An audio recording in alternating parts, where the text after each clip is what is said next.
What's up, guys? Baker here. I'm back with the final episode, episode 4 and stuff. Yeah, let's just try to finish this. So, I left you off with finishing the reflections. A couple things I want to modify. The reflection main text needs to be blurred a little bit so we can see it here. It's pretty sharp, so let's add a fast blur. And let's put this before the glow. Okay, so that looks good. Let's close out. Probably 5 to 10 pixels would be good. 5 pixels right there. So that looks good right there. I also want to try to get the points shine a little bit more defined. So I will add a curves after the radial blur, before the glow. Go to alpha channel and just boost this up a little bit. Some nice looking streaks, a little bit more defined. That looks good. Let's turn off all the main points and all the element stuff, so this will render fast in a second. And shine. Okay, so we just get our screen. What we're going to do is go down to our footage, duplicate it, move it to the very top, and we're going to mask out whenever something overlaps the screen. So this thumb right here, just mask this out. So let's see, just a simple fast mask. I will not do every frame, keyframe, but you guys should get the idea. All this will do is put the original footage on top, back over the screen, so when there's an overlap like this, the thumb will go on top. Kitty, do not jump on the keyboard. So something like that. I'll just do a couple more frames. Keyframe. Of course, you can feather this out and make it all super nice, but I'm going to leave it like that. There should be another spots where I should probably get rid of this layer now, right? Shh, I'm trying to talk. Alright, so we got this, and it covers the screen. That looks good. Let's go forward, actually backwards, to the tap. What I did for this, let me just copy it from my old one. So let's go caps lock for seconds. Go to the top, finger reflection. Let me copy this. Go back to our tutorial. So basically what I did, if I solo this, no kitty, turn off the curves, the blur, and opacity all the way up. Okay, so basically, shh, kitty, I'm trying to talk. Okay, so I have our finger tapping right here, right? Let me just hold on, reset everything. Alright, so we got our finger tapping. I want the reflection to happen when my finger is above the screen and actually taps and goes away. So I masked out every single frame, so that's what you're going to do. And your mask should be on add. Oops, add. So you only get the finger, right? That's good. So what we're going to do is unsolo this. Kitty, I'm trying to talk. Shh. I want to move the finger upside down. So push S for scale, and change the Y scale to -100, and you should need to bring it back up. So let me just bring that up. Okay, so here's our finger upside down. We're going to need to rotate it a little bit so it looks directly underneath, something like that. Let's go to the exact point where I touched the glass right here, and let's position the finger where it should be. So I should have the footage being masked out. So actually, let me just do this too. Sorry about this. I'm going to let you guys mask it and whatever. But the overlay should be this one. And paste it. So here. Okay. So this is the masked footage that overlays everything. Should overlay everything. Why is it not? Yeah. So The finger should be working. I don't know why it's not. But anyways, turn off the screen glass. So go to when the finger actually touches, right there. Place your finger reflection as if it was touching exactly right there. We're also going to duplicate the screen glass one more time, put that over the finger reflection, and use the alpha matte so the finger gets cut off right where the screen is. So if I turn everything back on, all of this stuff and that one, wait for it to load. Again, the finger right here should be fixed. Let me see if I can do this real quick. Should have been ready. Should have known better. Okay. Position back to 640, 360, rotation 0, scale 100. Okay. And no alpha matte. Okay, so there's our real finger back on top, and there is a reflection finger tapping. So what we need to do is make this reflection finger blend in a little bit. So the reflection finger right down here, this is the finger masked reflection finger. Just turn down the opacity a little bit, maybe 75%. Use some curves to darken it and a little fast blur to blur it out. And there is our finger reflection as it taps. So as long as your camera is fairly still, the position of it should look pretty okay. If not, you might need to do some custom keyframes.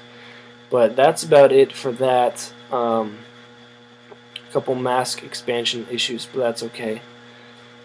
A little bit more tweaking. I've done pretty much the core of this entire tutorial, but a little bit more tweaking I want to do is go to the main text. So let's solo this. Should be just this 3D thing. If you have Magic Bullet looks, let's go ahead and search for that. Put this before your glow. Let's go to edit, and I'm just going to use some chromatic aberration to get some cool RGB split. And so go here, chromatic aberration, and I think I need to scroll up.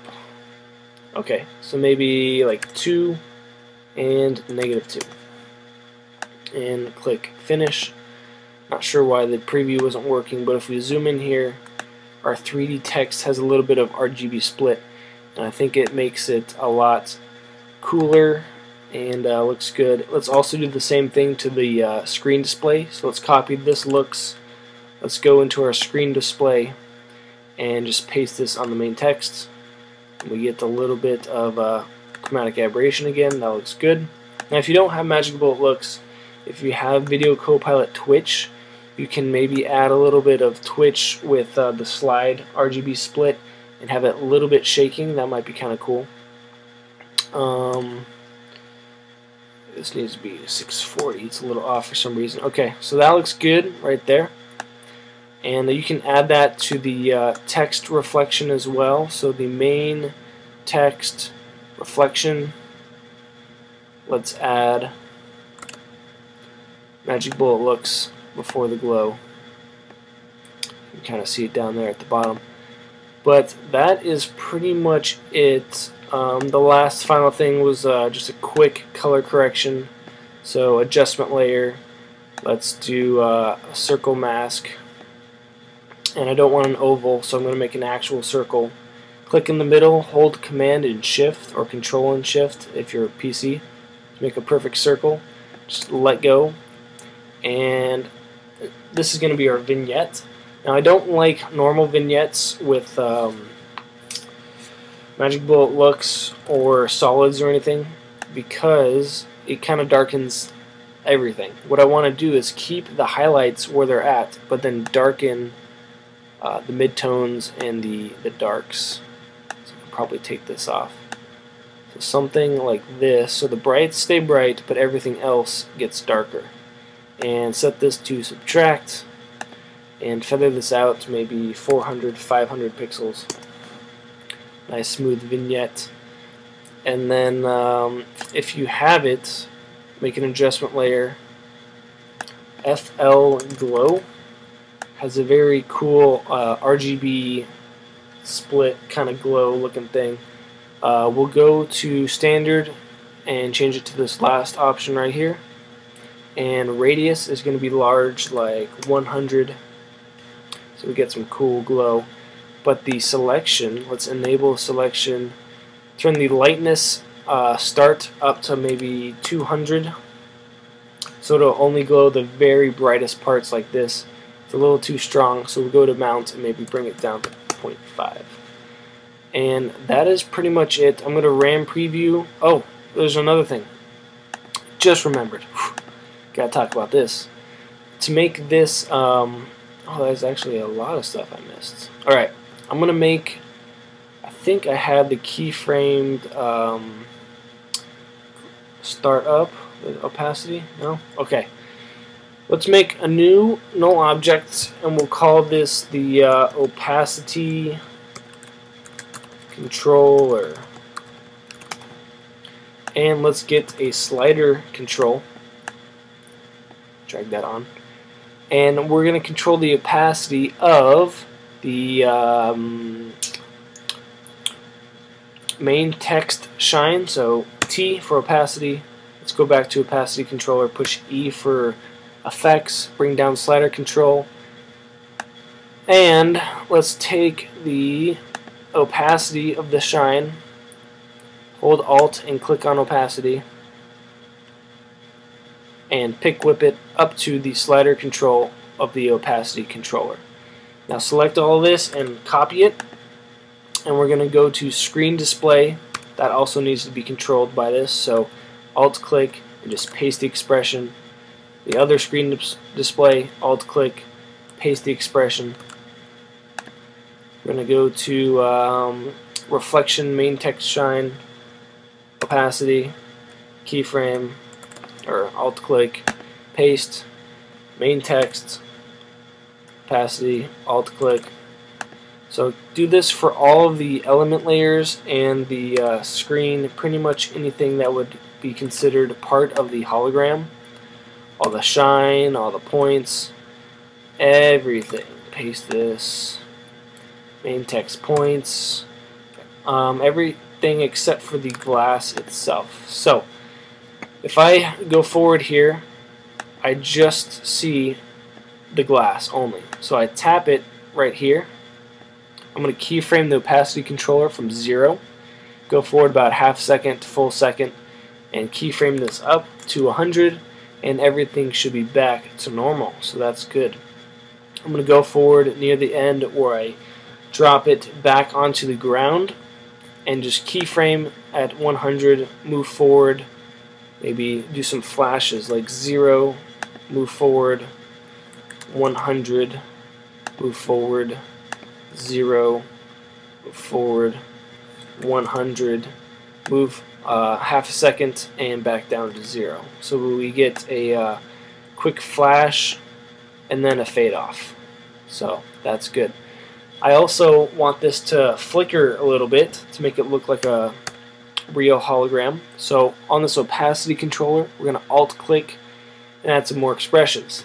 Now if you know about the wiggle expression, it will wiggle whatever value I have here. So I can do wiggle parentheses, let's say 15 times a second, and wiggle it maybe 10 units.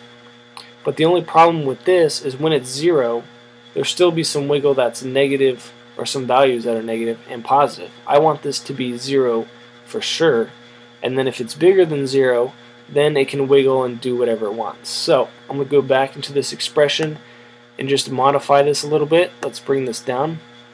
I'm going to bring this down as well, and let's type if parentheses, if my value, which is my keyframes, if it equals 0 parentheses, then I want it to stay 0. Else, so if it's not 0, it can wiggle and do whatever it wants. So that's good. So before, it'll stay 0.